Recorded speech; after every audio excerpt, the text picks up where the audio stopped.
आशा व गट प्रवर्तक यांना मागील संप काळामध्ये आशांना 7,000 रुपये व गट प्रवर्तक यांना 10,000 रुपये मानधनात वाढ करून दिवाळी बोनस म्हणून 2,000 रुपये देऊ असं आश्वासन राज्य सरकारच्या वतीनं देण्यात आलं होतं। मात्र खऱ्या अर्थानं या आश्वासन जरी दिलं गेलं असलं तरी मात्र या आश्वासनाची पूर्तता आज पोयतो झाली नसल्याची व्यथा आशा व गट प्रवर्तक कर्मचारी युनियनने व्यक्त केली आहे। या आश्वासनाची अंमलबजावणी व्हावी यासह विविध प्रलंबित मागण्यांसाठी आशा व गट प्रवर्तक कर्मचारी युनियनने संप पुकारला आहे।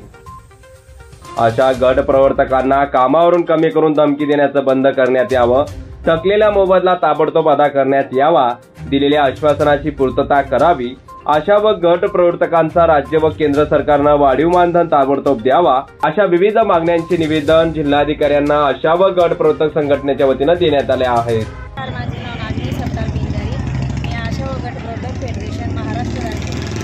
सदस्य आहे।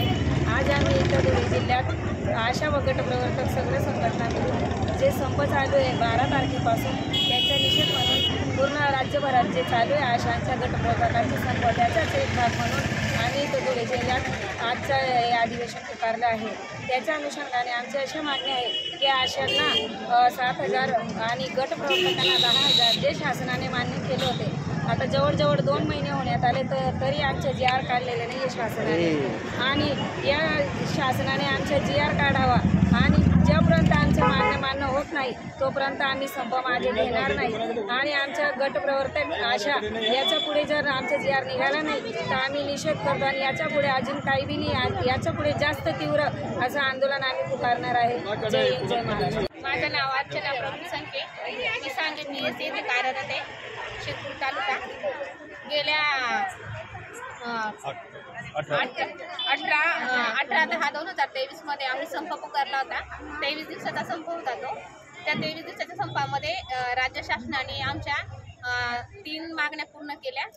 एक दिवाळी बोनस दिवस 2,000 रुपये आशा आणि गट प्रवर्तकांना, तर आशांना 7,000 रुपये मानधन देण्यात येईल असं सांगितलं आणि गट प्रवर्तकांना 10,000 रुपये मानधन वाढ देईल असं आश्वासन देण्यात आलं।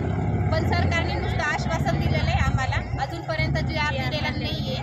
त्याच्यामुळं आम्ही 12/1/2024 पासून संपावर उतरलेला आहोत आणि जिथपर्यंत GR आम्हाला मिळणार नाही तिथपर्यंत आशा आणि गट प्रवर्तक संपावरच राहतील।